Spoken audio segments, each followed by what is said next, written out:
الحمد لله نحمده ونستعينه ونستغفره ونعوذ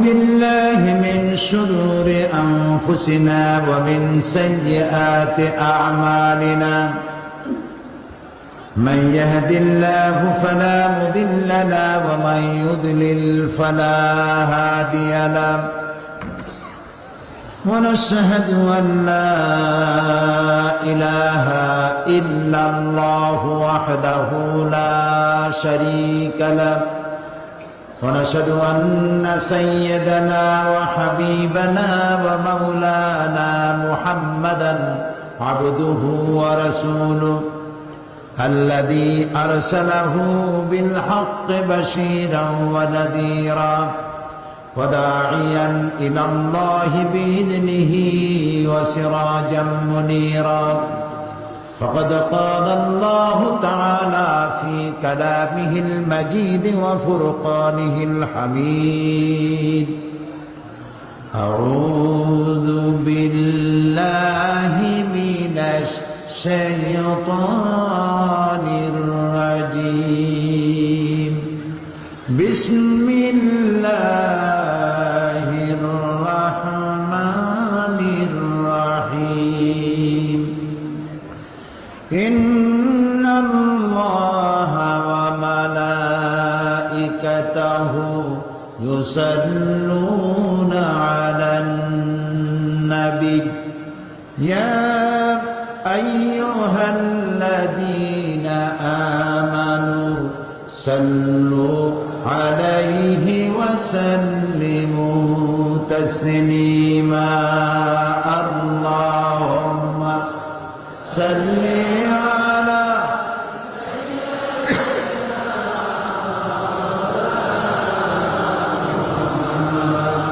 وعلى آل سيدنا مولانا محمد اللهم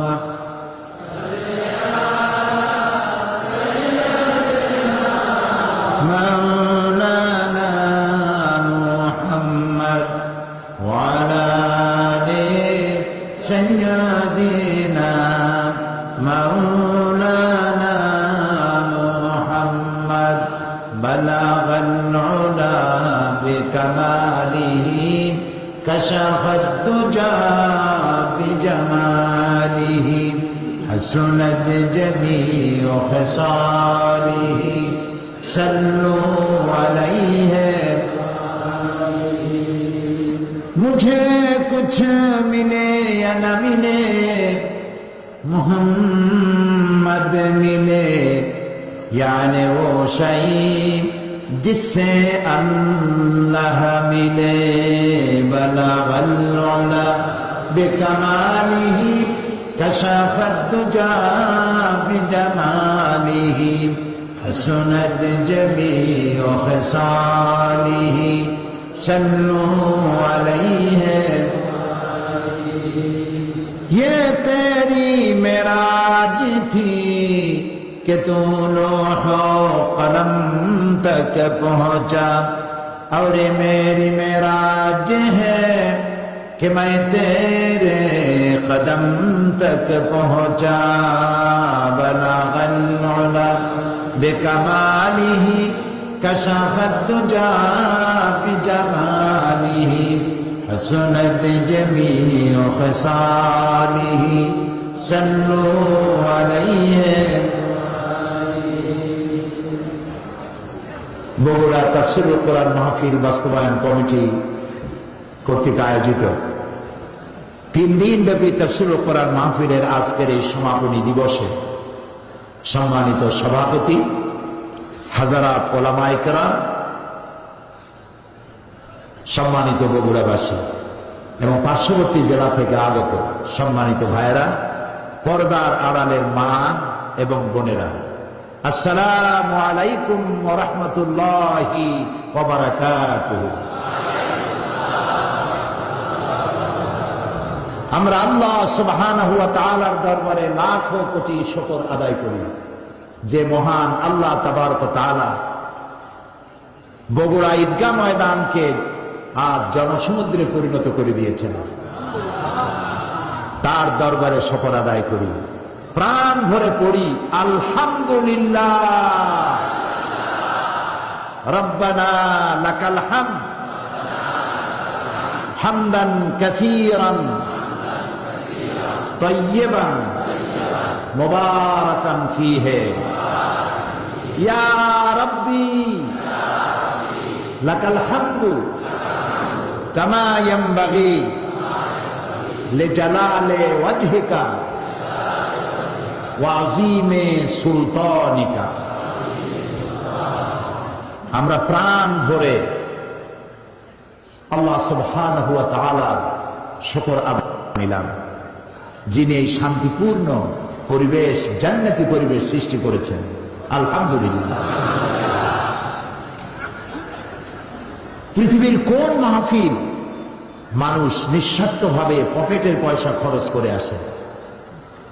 যে কোনো জনসভা হোক, সমাবেশ হোক, বিক্ষোভ সমাবেশ হোক, মহাসমাবেশ হোক, পয়সা খরচ না করলে কেউ যাবে না। লন্ডনে কোন রাজনৈতিক বক্তৃতা করতে কেউ যদি চায়, তাহলে দোকানে দোকানে বাড়ি বাড়ি যায় যে আমি একটু বক্তৃতা করবো, আপনারা শুনতে আসবেন। সে লোক জিজ্ঞেস করে যে আপনি বক্তৃতা করবেন কতক্ষণ? সে বলে আধা ঘন্টা করবো কি 1 ঘন্টা। তখন সে বলে যে আমার 1 ঘন্টায় আমার ইনকাম হয় 5 পাউন্ড অথবা 3 পাউন্ড অথবা 7 পাউন্ড। এই পয়সাটা দাও, অগ্রিম পেমেন্ট করো, তারপরে তোমার বক্তৃতা শুনতে যাবে। আমার কি দুঃখ যে তুমি বক্তৃতা করবার আমি দাঁড়ায় দাঁড়ায় শুনবো।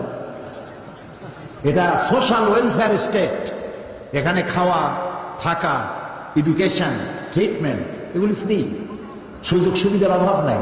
তোমার সমাজতন্ত্রী মার্কা, কমিউনিজম মার্কা বক্তৃতা আমার শোনার দরকার থেকে, আমার যদি নিতে হয় পয়সা দাও, গাড়ি ভাড়া দাও। তো আপনারা যত মহাসমাবেশের নাম শোনেন, গাড়ি ভাড়া, বাস ভাড়া, খাওয়া, টাকা পয়সা না দিলে মহাসমাবেশ জমে না। শুধুমাত্র পকেটের পয়সা খরচ করে মানুষেরা আসে কোরআন শুনতে। সুবহানাল্লাহ। আপনাদেরকে রিক্সা ভাড়া দেওয়া হয়েছে? বাস ভাড়া? মাহফিলের শেষে ভাত খাইতে দেওয়া হবে? ভাত তো ভালো, একটা চকলেটও দেবে না কেউ। এ হচ্ছে কোরআন। সুবহানাল্লাহ। এই যে মশিউর রহমান গান গাইলো, প্রত্যেকটা লাইন কলিজার মধ্যে গিয়ে আবেগ সৃষ্টি করেছে। আল্লাহ ওর গলাটারে ভালো রাখুক, দোয়া করেন। সাইমন শিল্পী গোষ্ঠীকে আল্লাহ তারা কবুল করে নিন। মিউজিক ছাড়া গান এত সুন্দর হতে পারে চিন্তাও করা যায় না।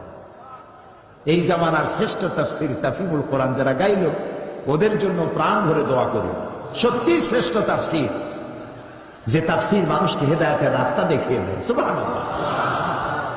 প্রিয় ভাই সব, কোরআন শুনতে এসেছি। আমরা যিনি যেখানে আসি যেন ডিস্টার্ব না করি, যার যার জায়গায় আমরা বসে থাকি, কথা বলবো না, নড়াচড়াও করবো না, যেহেতু কোরআনের আদব রক্ষা করতে হবে। আল্লাহ যেন তৌফিক দেয়, সবাই বলি আমিন। এখন বসার জায়গা নেই। যারা, আমি রাস্তা থেকে এসে দেখেছি গাড়ি আনা যায় না, চতুর্দিকে লোক আর লোক। এখন যিনি দাঁড়ায় আছেন, যিনি বসে আছেন, যেমনি আছেন ওরকম থাকেন, কথা বলবেনই না, শুধু শুনুন। হতে পারে যেদিন আল্লাহ তাআলা কিয়ামতে বাহানা তালাশ করবেন বান্দা জান্নাতে দেওয়ার জন্য, কোরআনের মাহফিল শুনতে আসছিলাম আর কোরআন আমল করার শপথ নিয়েছিলাম, ইতিমধ্যে যদি মওত হয়ে যায়, আল্লাহ তাআলা নাজাতের এটাকে জরিয়া হিসাবে কবুল করে নিতে পারে। সেই জন্য আমাদের সৌভাগ্য যে কোরআন শুনতে এসেছি। আমি আপনাদের সামনে কোরআন শোনাতে এসেছি, তবে আমার তো কোনো ক্ষমতা নাই। ওমা তাওফীকি ইল্লা বিল্লাহ সুবহানাকা লা ইলমা লানা। আমার কোনো ইলম নাই, কোনো জ্ঞান নাই। ইল্লা মা আল্লামতানা, যদি আল্লাহ দয়া করে কিছু বলার তৌফিক দেন তাহলেই বলতে পারবো। আপনারা দোয়া করুন, এই বিশাল জনসমুদ্র কোরআনের থেকে কথা শুনতে এসেছে, যা শুনলে আমাদের হেদায়েত নসিব হবে, আল্লাহ যেন তাই আমাকে দিয়ে বলা। কোরআন আল্লাহ তাআলা বলছেন, কুল বিফাদলিল্লাহি ওয়া বিরাহমাতিহি ফাবিযালিকা ফালইফরাহু হুয়া খায়রুম মিম্মা ইয়াজমাউন। কুল বিফাদলিল্লাহি ওয়া বিরাহমাতিহি, হে নবী আপনি বলুন তোমাদের প্রতি আল্লাহর অনুগ্রহ এই, তোমাদের মানে আমরা, তোমাদের মানে, হে নবী আপনি বলুন তোমাদের প্রতি আল্লাহর করুণা অনুগ্রহ এই যে কোরআনের মতো একখানা কিতাব আল্লাহ তোমাদের উপরে অবতীর্ণ করেছেন। ফাবিযালিকা ফালইফরাহু, কোরআনের মতো একখান কিতাব পাইছো, এই জন্য আনন্দ করো, ফুর্তি করো। সুবহানাল্লাহ, আনন্দ করো। পৃথিবীতে মানুষের জন্য, বিশেষ করে মুসলমানের জন্য আনন্দ করার মতো কোন বস্তু, কোন জিনিস যদি পৃথিবীতে থাকে তার নাম কোরআন। হুয়া খায়রুম মিম্মা ইয়াজমাউন, আল্লাহ তাআলা বলছেন পৃথিবীর সব মানুষেরা যা কিছু অ্যাচিভ করেছে, যা কিছু অর্জন করেছে, তার থেকে কোরআন উত্তম। আল্লাহ বলছেন আনন্দ করো। আমরা আনন্দ করি, আমরা আনন্দ করি। কবে আনন্দ করি? আনন্দ করি, আমাদের জাতি আনন্দ করে 16ই ডিসেম্বর বিজয় দিবস, 26শে মার্চ স্বাধীনতা দিবস, ইন্ডিয়া করে 15ই আগস্ট, পাকিস্তান করে 14ই আগস্ট, সৌদি আরব করে 23শে সেপ্টেম্বর। পৃথিবীর সব জাতি, সব দেশ স্বাধীনতার জন্য আনন্দ করে, করে না? আমরা করি না? কথা বল না কেন, করি না? আমরাও আনন্দ করি। এই আনন্দ একদিনের। কয়দিনের আনন্দ? একদিন। কিসের আনন্দ? একটি দেশ কর্তৃক শোষিত ছিলাম, নির্যাতিত ছিলাম, রাজনৈতিক দিক থেকে, অর্থনৈতিক দিক থেকে। রাজনৈতিক, অর্থনৈতিক নির্যাতন, নিপীড়নের বিরুদ্ধে যুদ্ধ করে শহীদ হয়ে রক্ত দিয়ে একটা দেশকে স্বাধীন করা হয়।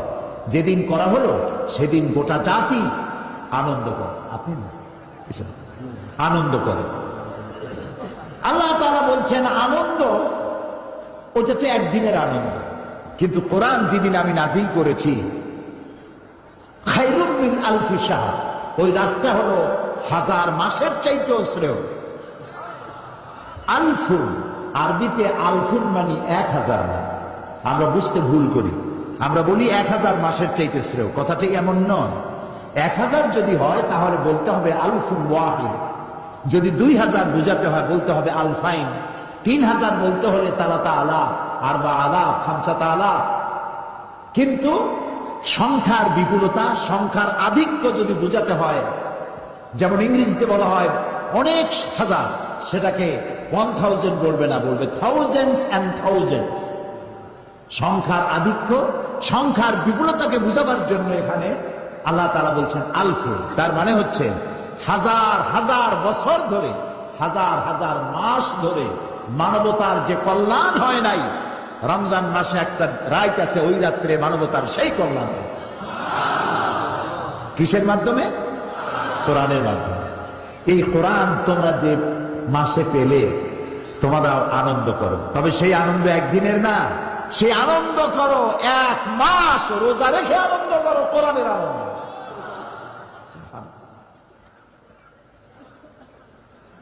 সেই কোরআন একটা মৃত্যুপ্রায় জাতিকে উদ্ধার করেছিল পৃথিবীতে।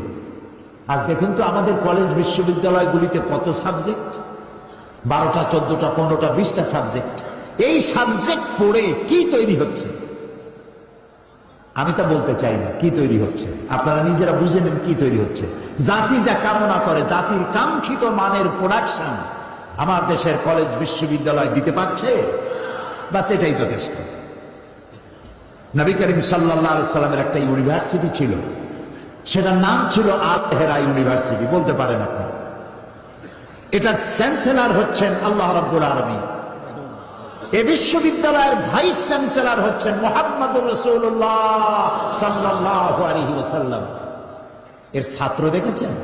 এই বিশ্ববিদ্যালয়ের ছাত্র আবু বকর, ওমর, উসমান, আলী, খাব্বাব, খুবাইব, আবু মুসা আশআরী, আমর ইবনুল আস, খালিদ বিন ওয়ালিদ, খাব্বাব, হুবাইব, আব্দুর রহমান বিন আউফ, আবু উবাইদা ইবনুল জাররাহ রিদওয়ানুল্লাহি তাআলা আলাইহিম আজমাইন।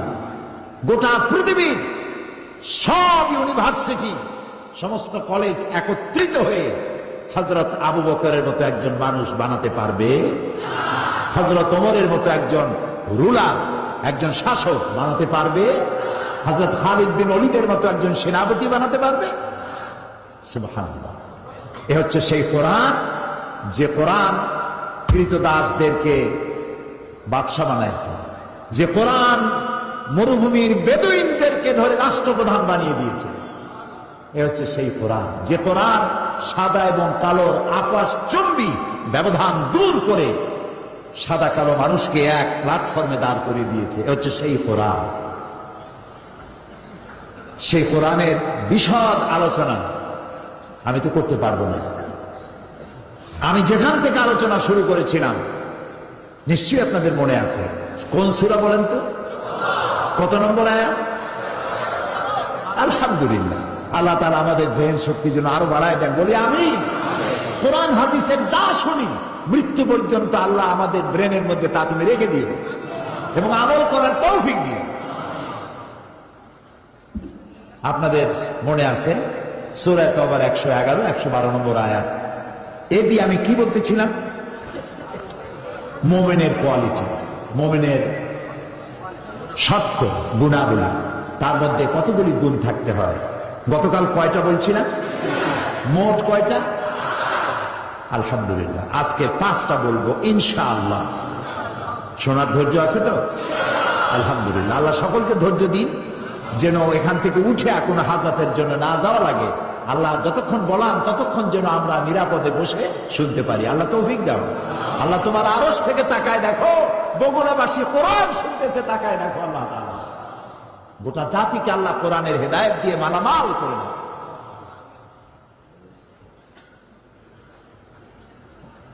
আল্লাহ তাআলা বলছেন, গতকালের মতো আসুন শয়তানের ওয়াসওয়াসা থেকে পানা চাই আল্লাহর কাছে। সবাই পুরুষোচিত কণ্ঠে গলা ছেড়ে দিয়ে আমার সাথে পড়েন, আউযু বিল্লাহি মিনাশ শাইতানির রাজীম, বিসমিল্লাহির রাহমানির রহিম।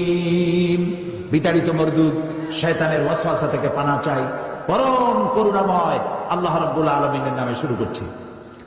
التائبون العابدون الحامدون السائحون الراكعون الساجدون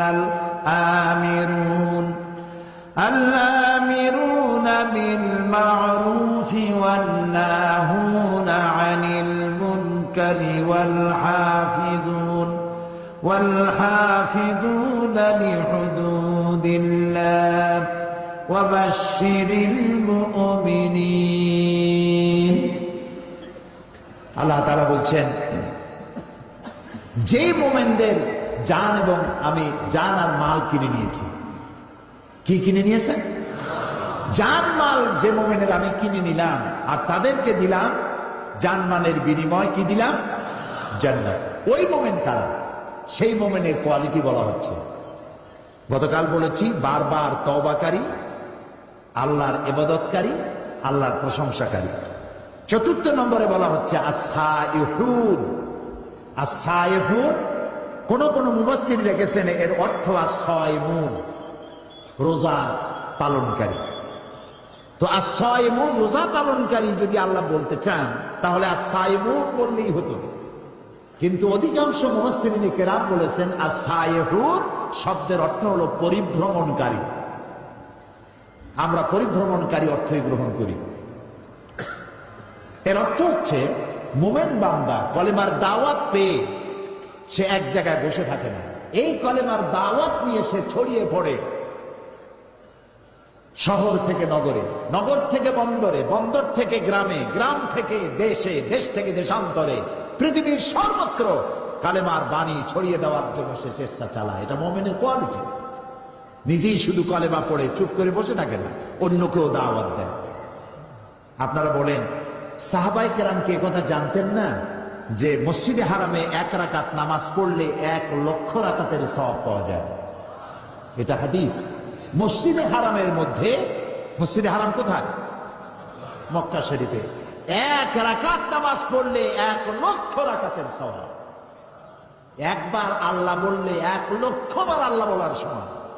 1 খতম কোরআন শরীফ পড়লে 1 লক্ষ বার খতম করার সমান। সাহাবায়ে কেরাম জানতেন না? অবশ্যই জানতেন। এই ইবাদতের জন্য তাদের লোভ ছিল না? অবশ্যই ছিল। তারপরেও ইকামতে দ্বীনের দায়িত্ব নিয়ে তাদের কারো কবর হয়েছে চায়নায়, কারো কবর হয়েছে বসনিয়ায়, চেচনিয়ায়, রাশিয়ায়, জাপান, চায়না, এসব জায়গায় সাহাবায়ে কেরামদের কবর রয়েছে। দূর থেকে দূরান্তে কালেমার দাওয়াত নিয়ে তারা ছড়িয়ে পড়েছে।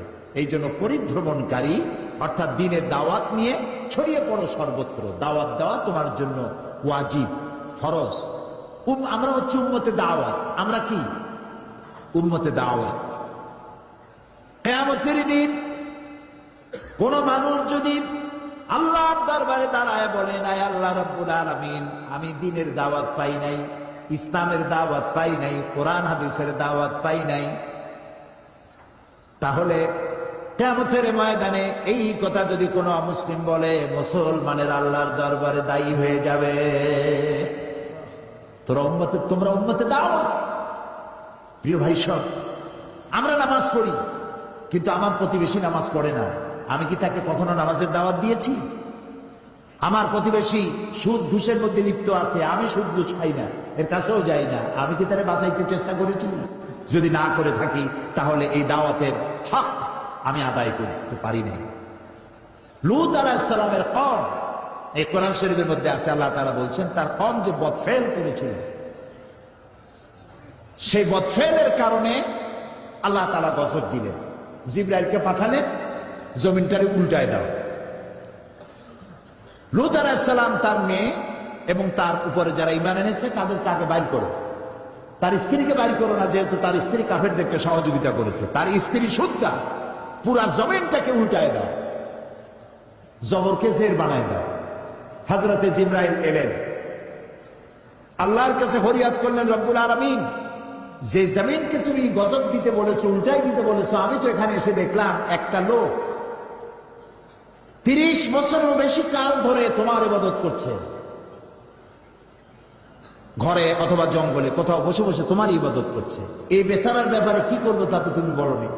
আল্লাহ তাআলা বলছেন, জমিনটা উল্টাইয়া ওর মাথায় আগে রাখো, কারণ সে শুধু নিজেকে নিয়ে ব্যস্ত ছিল জাহান্নাম থেকে বাঁচাতে।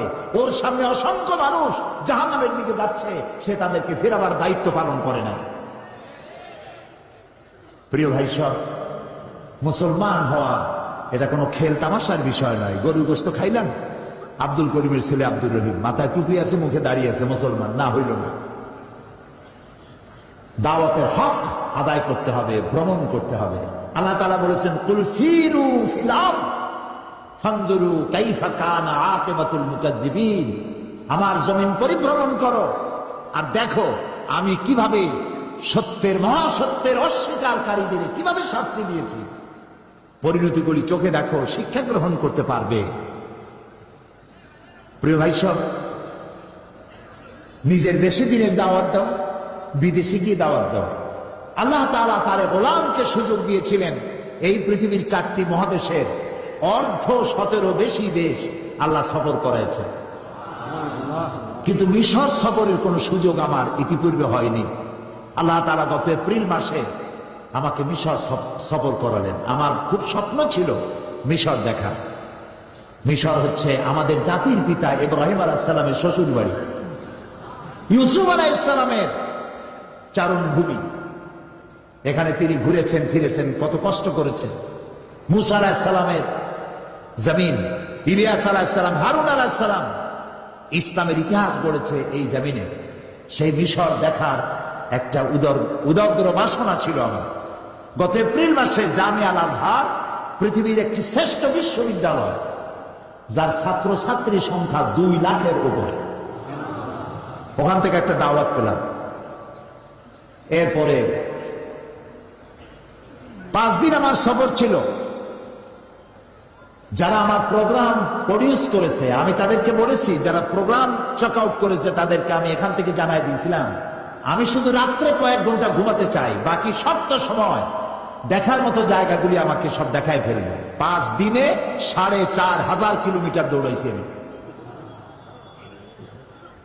আমি প্রথমেই দেখতে চেয়েছি মুসা আলাইহিস সালামকে যেখানে কষ্ট দেওয়া হয়েছে সেটা কোথায়, তাকে যে জায়গা থেকে ফেলায় দেওয়া হয়েছিল সেই জায়গাটা কোথায়। আমাকে সেই সব জায়গা দেখানো হয়েছে যেখানে তার মা হযরত মুসা আলাইহিস সালামকে ছেড়ে দিয়েছিল বাক্সবন্দি করে। বাক্সের মধ্যে বন্দি আল্লাহ তাকে বলেছেন, মাকে বলেছেন, তুমি মুসার মা, তুমি তোমার বাচ্চাকে বাক্সের মধ্যে বন্দি করে এখান থেকে ফেলে দাও।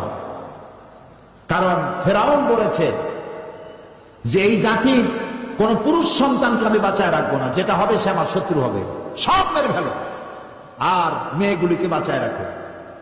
এটা হলো ফেরাউনের ইচ্ছা, কোন পুরুষ সন্তান বাঁচতে দেবে না। আর আল্লাহর ইচ্ছা মুসা আলাইহিস সালামকে আল্লাহ ওর জমিনে পাঠাবেন। কার ইচ্ছা কার্যকরী হবে? আল্লাহ তাআলা মুসা আলাইহিস সালামকে বানায় ফেললেন। এখন বাঁচবে কেমনে? তারে তো মেরে ফেলবে ফেরাউন। দেখেন অবস্থা। আল্লাহ তাআলা বললেন বাক্সবন্দি করে তারে নদীতে ছেড়ে দাও।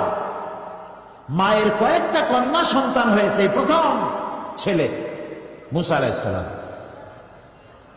তাকে বাক্সবন্দি করে আল্লাহর হুকুমে নদীতে ফেলে দিলেন।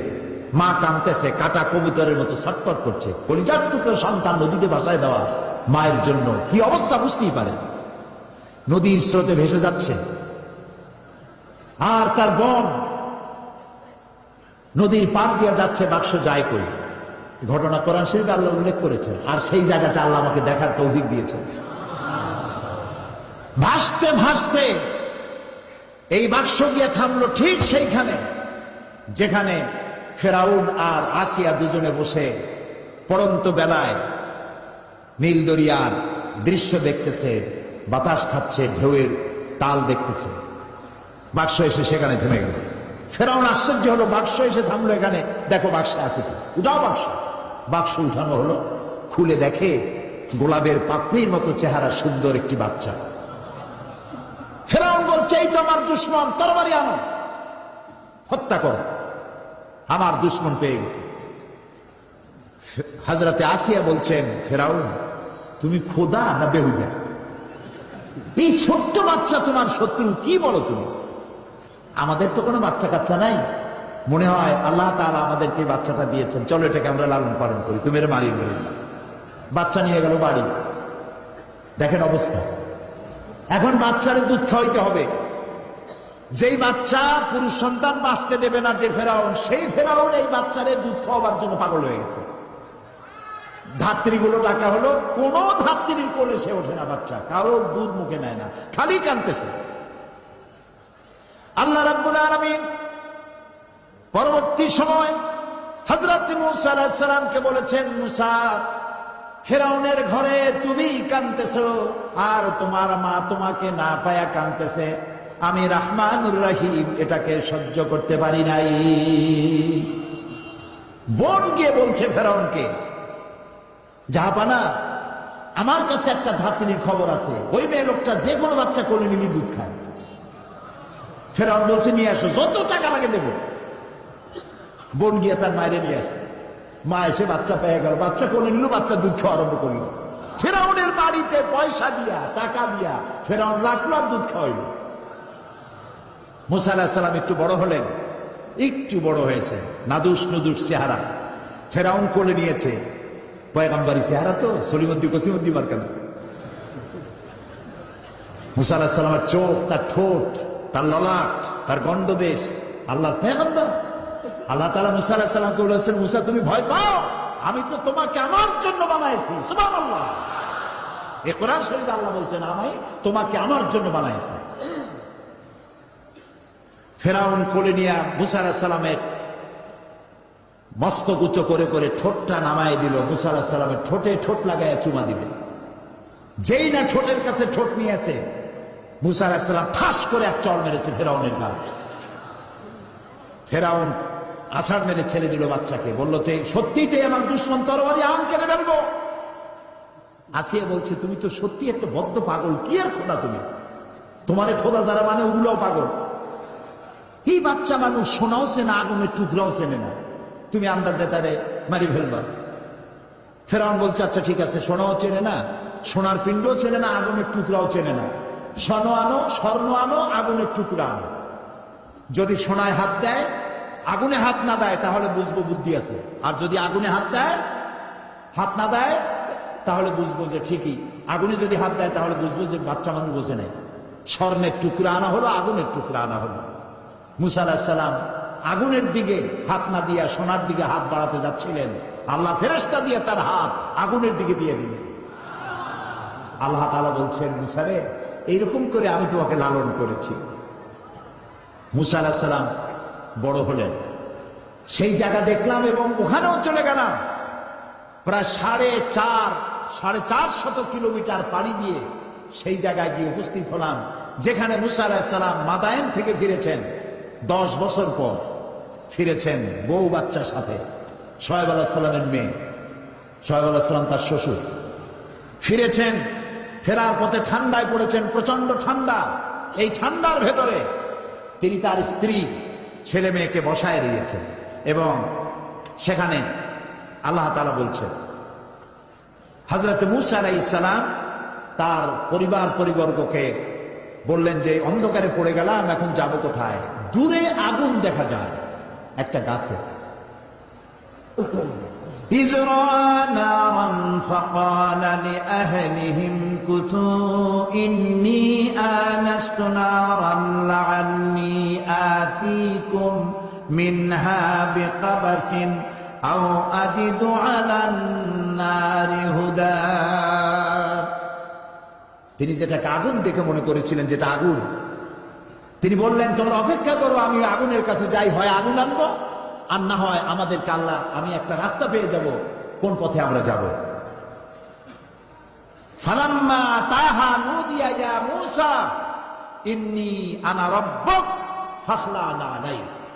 আগুনের কাছাকাছি তিনি যখন হয়েছেন, আগুনের ভিতর থেকে আওয়াজ এলো, এটা আগুনটা কোন কিচ্ছু না, ইন্নী আনা রাব্বুক, আমি তোমার রব, আমি তোমার আল্লাহ।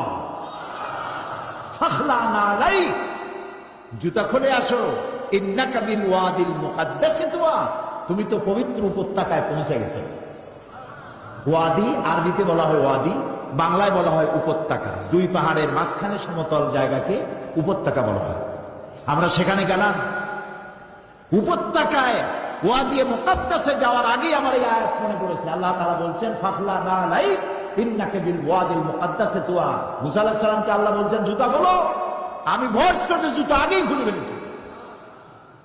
ওয়াদি মুকাদ্দাসে আমরা গেলাম, সেখানে আযান দিয়ে যোহরের নামাজ পড়লাম, আর ওই গাছের কাছে গেলাম। সে গাছটা এখন নাই, কিন্তু যেখানে আল্লাহ তাআলা মুসা আলাইহিস সালামের সঙ্গে কথা বলেছিলেন, সেই জায়গায় পৌঁছে গেলাম। আমার জীবন ধন্য হলো, সেই জায়গাটি দেখতে পেলাম যেখানে আল্লাহ কথা বলেছেন মুসা আলাইহিস সালামের সঙ্গে। মুসা আলাইহিস সালাম আল্লাহর সঙ্গে কথা বলতে গিয়ে তিনি আল্লাহর আওয়াজ শুনে বলছেন, আয় আল্লাহ, আমি তো তোমার দেখতে চাই, আমি তো তোমার দেখতে পাচ্ছি না। রব্বি আরিনি, আয় আল্লাহ, আমি তোমার দেখতে চাই। আল্লাহ তাআলা বললেন, লান তারানি, কখনো তুমি আমাকে দেখতে পাবে না। মুসা আলাইহিস সালাম আবদার করলেন, আল্লাহ, আমি তোমার দেখতে চাই। আল্লাহ তাআলা বললেন, আচ্ছা, একটা টেস্ট হোক, দেখতে পারবা কিনা। আল্লাহ তাআলা পাহাড়ের উপরে তার তাজাল্লি, 70,000 পর্দার আড়াল থেকে আল্লাহ তাআলা তার তাজাল্লি নূর বর্ষণ করলেন পাহাড়ের উপরে। মুসা আলাইহিস সালাম শুধু, এই কোরআন শরীফে আল্লাহ বলছেন, মুসা আলাইহিস সালাম শুধু এক পলক দেখে আল্লাহু আকবার বলে চিৎকার মেরে বেহুশ হয়ে পড়লেন। পাশেই তুর পাহাড়, তুরের উপরে আল্লাহ তাআলা একটা সূরা নাযিল করেছেন, ওয়াতিন ওয়াজাইতুন ওয়া তুরি সিনিন। তুরের আল্লাহ তাআলা কসম করেছেন, যেই পাহাড়ে উঠলে পরে আকাশের মেঘ ধরা যায়, এত উঁচা পাহাড়। এই পাহাড়ের উপরে 40 দিন তিনি ইতিকাফ অবস্থায় ছিলেন এবং সেখানে তওরাত নাযিল হল। সে জায়গাও আল্লাহ দেখার তৌফিক দিলেন। এরপরে মুসা আলাইহিস সালামের সঙ্গে সংগ্রাম ছিল যেই ফেরাউন, সেই ফেরাউনকে দেখার ইচ্ছা হলো আমার, যেই শয়তানটা একটু দেখি। 40 পাউন্ড জাদুঘরে ঢুকতে লাগে, শয়তান তালাশ করতেছি, পাই না। জিজ্ঞেস করলাম যে আসল শয়তানটা কই? বললো সে তো দোতলা। ওইটাকে দেখতে গেলে আরো 40 পাউন্ড দরকার। সে পয়সাও দিলাম দেখার জন্য। উপরে যখন গেছি যায় দেখি এরকম একটা বড় বাক্স, গ্লাসের বক্স, এর ভিতরে মিস্টার ফেরাউন চিতই শুয়ে আছে। ওই জায়গাও দেখেছি যেখান থেকে ফেরাউন মুসা আলাইহিস সালামকে তাড়া করেছিল, আর দরিয়া ফেটে রাস্তা হয়ে গেল যেখান থেকে মুসা আলাইহিস সালাম হেঁটে গিয়েছিলেন। 3 দিক থেকে ফেরাউনের শত্রুরা, ফেরাউন 3 দিক থেকে আক্রমণ করেছে, পালাবার রাস্তা নাই। সাথী সঙ্গীরা বলছেন, ইয়া মুসা ইন্না লামুদরাকুন, আমরা তো পাকড়াও হয়ে গেছি, পালাবার পথ নাই। হযরতে মুসা আলাইহিস সালাম বলেন, কাল্লা রব্বি সায়াহদিন, কখনো নয়, চিন্তা করো না, আল্লাহ রাব্বুল আলামিন আমাদের জন্য পথ বের করে দেবেন।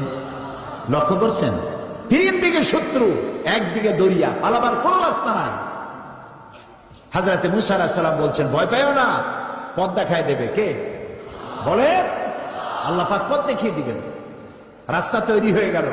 মুসা আলাইহিস সালাম রাস্তার ভিতর দিয়া চললেন, দরিয়ার অর্ধেক পর্যন্ত এসেছেন। ফেরাউন তার দলবল নিয়ে এসে দেখে বিশাল রাস্তা, ওই রাস্তা দিয়ে ওরাও নামছে। ঠিক মাঝখানে যখন এসেছে, আল্লাহ তাআলা বলছেন, দরিয়াকে হুকুম করলেন বন্ধ হয়ে যায়। বন্ধ হয়ে যায় এটা তো বলার দরকার নেই। আল্লাহ যখন কিছু ইচ্ছা করেন কি বলেন? খোদ হয়ে যাও, দিনাম দেয়ার হয়ে যায়। দরিয়া বন্ধ হয়ে গেল।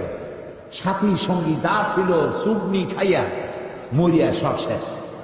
ফেরাউন ডুবতেছে আর উঠতেছে, পানি খেতে খেতে পেট একেবারে পোটকা মাছের মতো মোটা হয়ে গেছে। ফেরাউন বলছে, আমানতু আন্নাহু লা ইলাহা ইল্লাল্লাযী আমানাত বিহি বানু ইসরাঈল।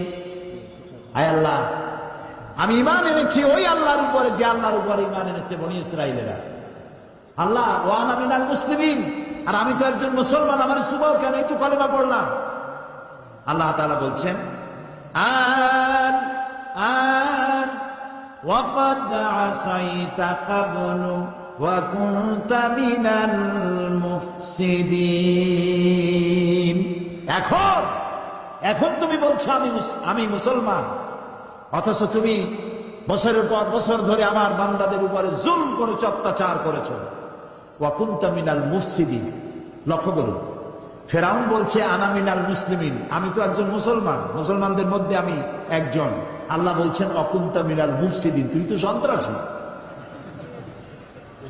আল্লাহ তাআলা বলেন, আমি তোমাকে আজকে শুধু মারবই না, আল ইয়াউমা নুনাজ্জিকা বিবাদানিক, আমি তোমাকে শুধু মারবই না, আমি তোমার শরীরকে হেফাজত করব। পানিতে তোর শরীর পচবে না, পানির প্রাণীগুলি তোরে খাবে না, মাটিতে পচবে না। আমি তোমার দেহকে শক্তি বানায় রাখবো। কিয়ামত পর্যন্ত যত স্বৈরাচার পৃথিবীতে আসে, তারা যেন তোমার থেকে উপদেশ নিতে পারে। ফেরাউনের লাশের কাছে দাঁড়িয়ে কোরআনের আয়াত আমার মনে পড়লো। দেখতে পেলাম ফেরাউনের একটা দাঁত দেখা যায়, চোখের সাদা অংশ দেখা যায়, মাথায় কিছু চুলও আছে, এখন হাতের 2-1টা নখও আছে, হাত পাও বাইর করা, বাকি বডিটা কাপড় দিয়ে জড়ানো। কোরআন তার কথা যে কত সত্য চিরন্তন, এসব জিনিসগুলি দেখলে স্পষ্ট হয়ে যায়। আল্লাহর মেহেরবানি, আমার মিশর সফরের সময় আল্লামা বদরুদ্দিন আইনি রহমতুল্লাহ আলাইহের মাজার জিয়ারত করার সুযোগ হলো। ইমাম শাফি রহমতুল্লাহ আলাইহির মাজার, ইমাম ওয়াকিল, হযরত হারুন আলাইহিস সালাম, ইলিয়াস আলাইহিস সালাম, হযরত লোকমান, হযরত আবু দারদা রাদিয়াল্লাহু তাআলা আনহু, তাদের কবর জিয়ারতের সুযোগ হলো। এবং সেই মসজিদেও নামাজ পড়লাম, যেই মসজিদ হযরত আমর ইবনুল আস রাদিয়াল্লাহু তাআলা আনহু মিশর বিজয় করে মসজিদ তৈরি করেছিলেন। খতমে কোরআনের রাতে রমজান মাসে এখানে 5 লাখের উপরে মুসলমান নামাজে শরীক হয়। এত বড় বিশাল মসজিদ। প্রিয় ভাই সব, এই কথাগুলি আনলাম আমি এই কারণে, আল্লাহ তাআলা বলছেন আস-সাইহুন, পরিভ্রমণকারী, তওবাকারী, ইবাদতকারী, প্রশংসাকারী এবং পরিভ্রমণকারী, দ্বীনের দাওয়াত নিয়ে সর্বত্র ছড়িয়ে পড়া এবং এই দাওয়াত দিতে গিয়ে যত বিপদ আসে সমস্ত বিপদ হাসি মুখে বরণ করা, কৌশলের সাথে বিপদের মোকাবেলা করা, এটা মুসলমানের কাজ, ইমানদারের কাজ। দাওয়াত পৌঁছানো, সকলের কাছে দাওয়াত দেওয়া। এরপরে ৫ম নম্বরে বলা হচ্ছে আর রাকিউন আস সাজিদুন, রুকুকারী আর সেজদাকারী, অর্থাৎ নামাজ আদায়কারী। নামাজ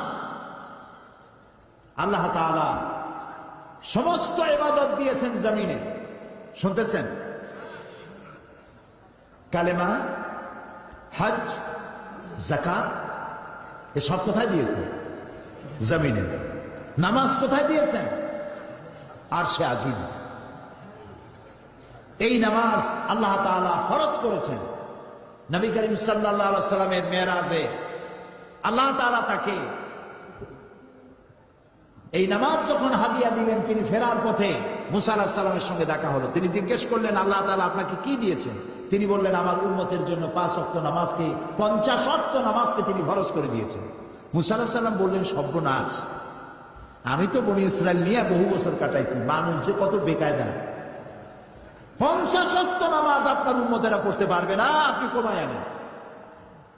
তিনি গেলেন এবং আল্লাহর কাছে বললেন, আল্লাহ তাআলা 10 ওয়াক্ত কমায় দিলেন। আবার আসলেন, আবার গেলেন, আবার আসলেন, আবার গেলেন, থাকলো কত? 5।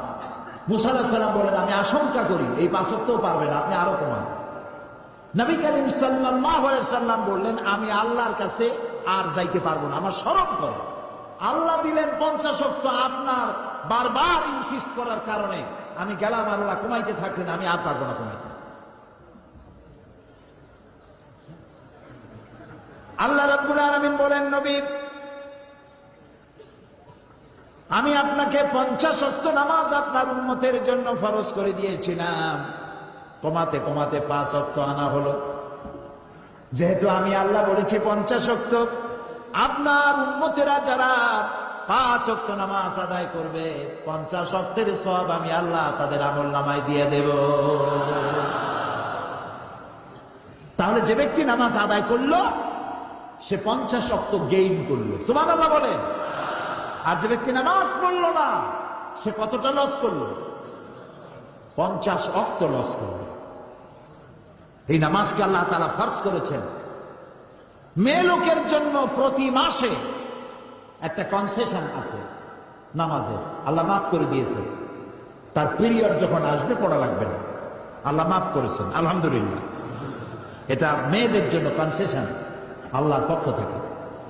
কিন্তু পুরুষ 2 অবস্থা, পাগল, বেহুশ, এই 2 অবস্থা ছাড়া পুরুষের জন্য নামাজ কোন অবস্থায় মাফ নাই।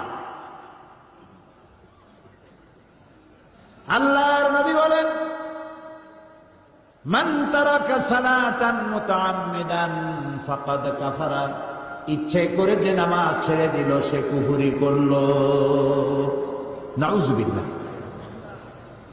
রাসূলকে জিজ্ঞাসা করা হয়েছে, আল্লাহর বান্দা এবং কাফের দুটোর মধ্যে পার্থক্য কি?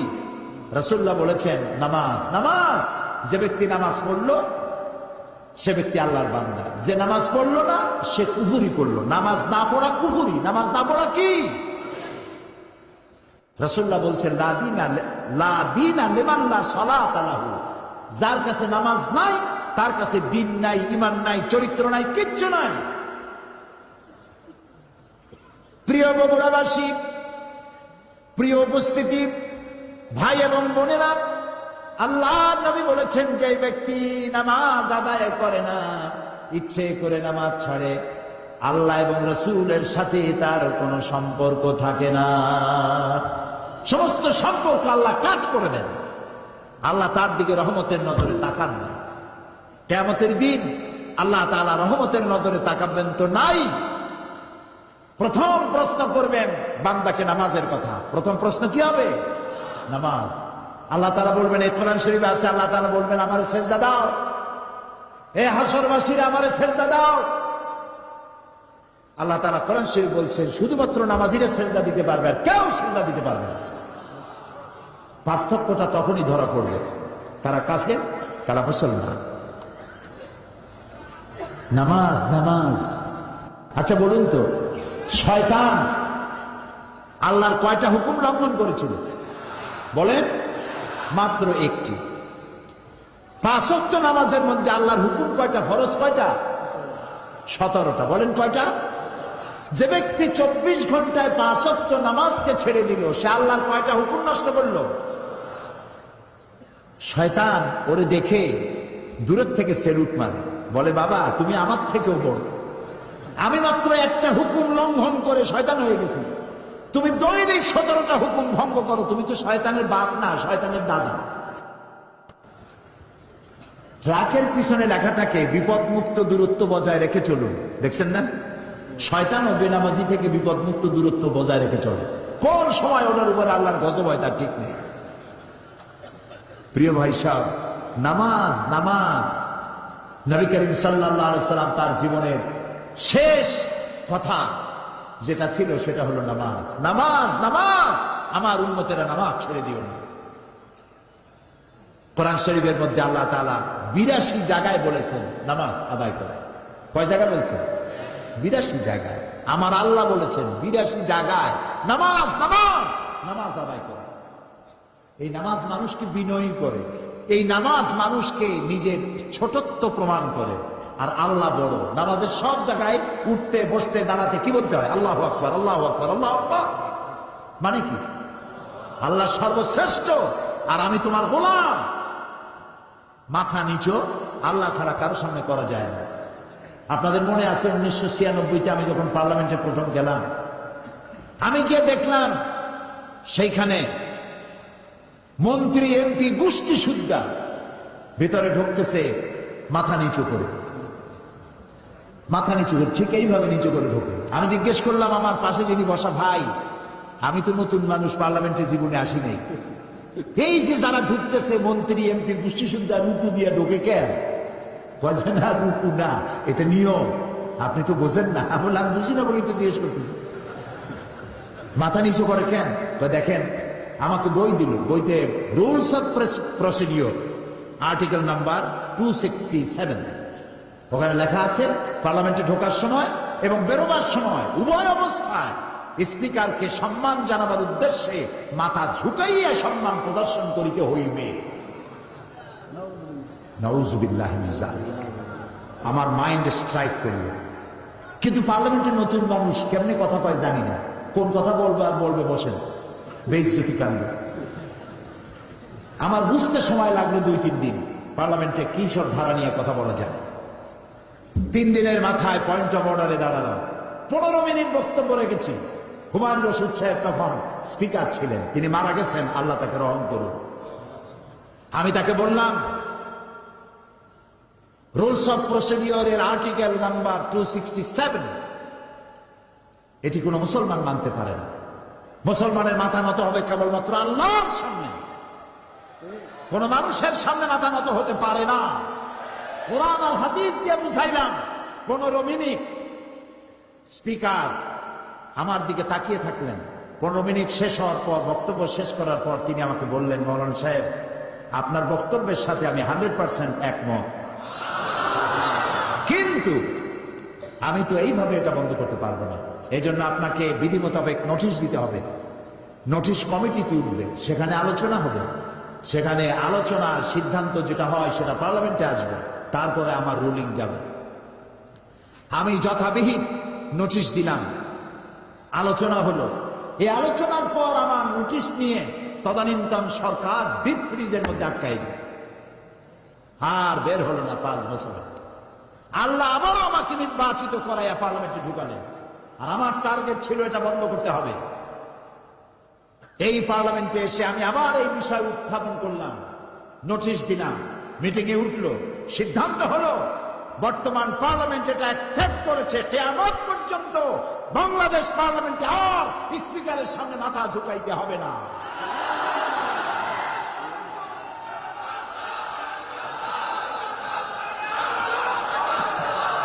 প্রিয় ভাই সব, মানুষ মুসলমান মাথা নত করবে কেবলমাত্র কার সামনে? আল্লাহ ছাড়া কারো সামনে মাথা নত করা যাবে না। আর নামাজ একমাত্র সিস্টেম যার মধ্য দিয়ে নিজেকে ছোট করা যায়। আল্লাহ সব থেকে বড়, আমি ছোট।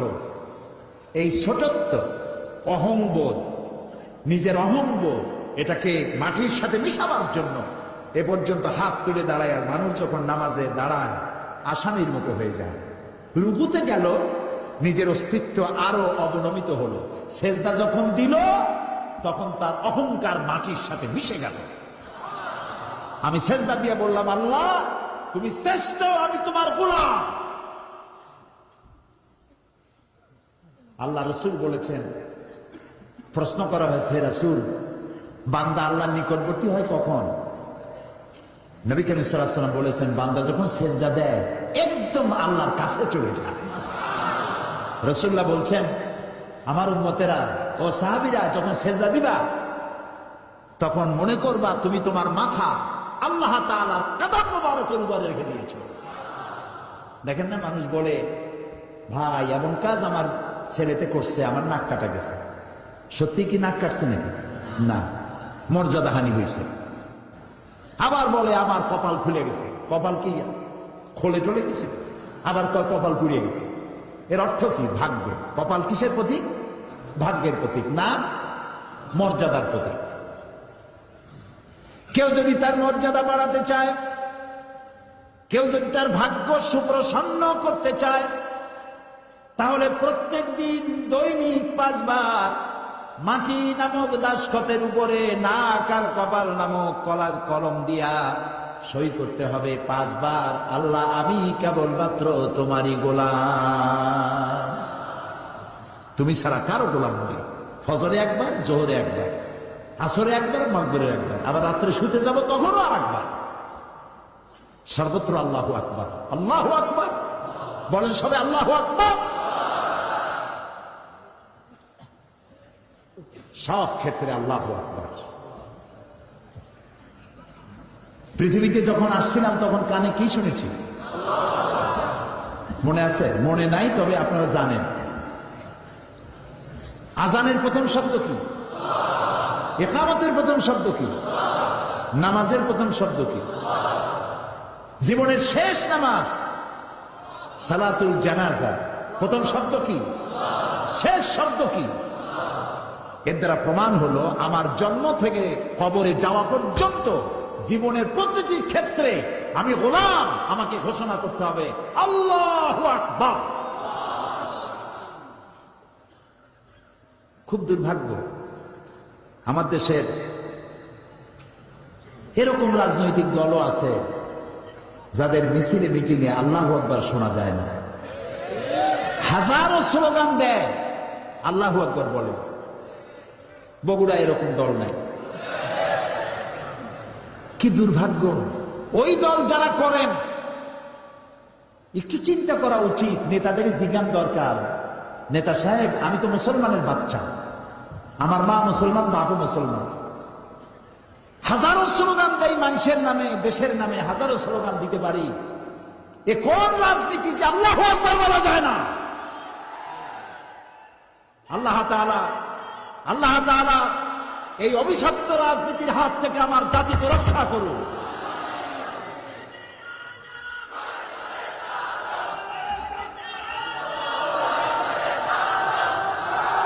প্রিয় ভাই সব, সুতরাং নামাজ, 5 ওয়াক্ত নামাজ আমরা জীবনে আর ছাড়বো না। যুবকেরা, অনেক যুবক মনে করে এখন তো যৌবন কাল, একটু বিয়ে টিয়ে করি, বাচ্চা টাচ্চা হোক, তারপরে ধীরে ধীরে নামাজ ধরবো। তুমি যে বিয়ে করতে পারবা তার কোনো গ্যারান্টি আছে? তোমার যে বাচ্চা হবে তার কোনো গ্যারান্টি আছে? তুমি যে বুড়া হবা তার কোনো গ্যারান্টি আছে? বৈশাখ মাসে যখন ঝড় হয়, ঝড়ে শুধু পাকা আম পড়ে না, কাঁচা আমগুলোও পড়ে, ঠিক না? নিঃশ্বাসের কোনো বিশ্বাস নাই। আজ আছি কাল নাই, এই অবস্থা। এই যে কথাগুলি শুনলাম, আল্লাহ যেন আজকেই এশার নামাজ যারা পড়ে নাই, আজকে থেকেই যেন এশা থেকে নামাজ শুরু করতে পারি, আল্লাহ যেন তৌফিক দেয়, বলেন আমিন। প্রিয় মুসলমান ভাইরা, নামাজ যে পড়বেন না, মুসলমান দাবি করার তার কোনো হক নাই। নিজেকে মোমেনও দাবি করতে পারবেন না, মুসলমানও দাবি করতে পারবেন না। নামাজ পড়তে হবে, নামাজ। নামাজ। আপনি অফিসার, নামাজ পড়েন। আপনি মন্ত্রী, নামাজ পড়েন। আপনি এমপি নামাজ পড়ুন, চেয়ারম্যান নামাজ পড়ুন, ছাত্র শিক্ষক, মেয়ে লোক পুরুষ লোক মুসলমান নামাজ নামাজ নামাজ হয়ে গেছে, দোকান বন্ধ করে দাও। মক্কা শরীফ মদিনা শরীফ যাই দেখেন, যখনই আজান হয়ে যায় সব দোকান বন্ধ করে দেয়। আর আমরা দোকান বন্ধ আমার দেশে করে না, যে দোকান বন্ধ করলে বেঁচে কিনে কম হয়ে যাবে। আরে ভাই, আল্লাহ নামাজ পড়তে যাচ্ছেন, কামাইতে বরকত দেওয়ার মালিক কে? আপনি নামাজের জন্য দোকান বন্ধ করে যে নামাজে গেলেন, এই যে সময়টা গেল, হতে তো পারে নামাজ পড়ে আসার পর একজন খরিদ্দার এমন পাবেন যাতে ওই সময় যত খরিদ্দার আসতো একজনে সব কিনে নিয়ে যাবে, হতে পারে না? এই জন্য আল্লাহকে সেজদা দেন বেশি করে, নামাজ ভুলবেন না। অফিসার হন, যেই হন, পুলিশ, বিডিআর, আর্মি, সরকারি ডিউটি যখন করবেন, নামাজ যদি কাজা হয়ে যায়, হতে পারে সরকারি কাজে ঘন্টার পর ঘন্টা ডিউটি পালন করছেন, নামাজ পড়তে পারেন না, যখনই আপনি সময় পেলেন তখনই নামাজটা আদায় করে নেন, নামাজ ভুলে যাবেন। আচ্ছা, আজকে কি আমরা এই ওয়াদা করতে পারবো যে জীবনে আর নামাজ ছাড়বো না? পারবো? যারা পারবেন কেবলমাত্র তারাই দুটি হাত উঁচু করুন, বলেন, ইয়া আল্লাহ, তোমার পবিত্র নামে শপথ করি, কসম করি, ওয়াদা করি, যতদিন পর্যন্ত মালাকুল মউত আমার মাথার কাছে না আসতেছে ততদিন পর্যন্ত ফরজ নামাজ, ফরজ রোজা আর ছেড়ে দেব না, আর ছেড়ে দেব না, আর ছেড়ে দেব না। আয় আল্লাহ, আমার মৃত্যু পর্যন্ত আমার এই ওয়াদা আমাকে পালন করার তৌফিক দাও, আমিন ইয়া রাব্বাল আলামিন। হাত নামান। আমি কি জোর করে হাত তুলেছি? আপনারা হাত তুলেছেন, ঠিক না? দেখলেন কে? সাক্ষী কে? এবার কিন্তু বিপদে পড়ে গেছে। আল্লাহ তাআলা যারা হাত তুললো, আমি মুসাফিরের দোয়া কবুল হয়, রাসূলুল্লাহ বলেছেন। আমি দোয়া করি সকলকে নিয়ে, আল্লাহ আজকে যারা হাত তুললেন, জীবনের অতীতের ভুল তাদের মাফ করে দাও, এবং ভবিষ্যতে এক ওয়াক্ত নামাজ যেন কেউ ছেড়ে না দেয়, সবাইকে নামাজ আদায় করার তৌফিক দান করো। এই জাতি যদি নামাজি হয়, আল্লাহর রহমত বৃষ্টির মতো নাজিল হতে থাকবে। আল্লাহ রাব্বুল আলামিন বলেন, ওয়ালাউ আন্না হানাল কুরআনা ওয়াত্তাকাউ লাফাতাহনা আলাইহিম বারাকাতিন মিনাস সামাই ওয়াল আরদ। দেশের লোকেরা, জনপদের লোকেরা যদি আমার উপর ঈমান আনে আর আমাকে ভয় করার নীতি অবলম্বন করে চলে, দুইটা কাজ। কয়টা কাজ? কে বলতেছে? আমার উপর যদি ঈমান আনে আর আমাকে ভয় করার নীতি অবলম্বন করে যদি চলে, তাহলে ওই জমিনের মানুষের জন্য আমি আল্লাহ আকাশ আর জমিনের বরকতের সব দরজা খুলে দেব। প্রিয় ভাই সব, আল্লাহ আমাদের নামাজ আদায় করার তৌফিক দিন।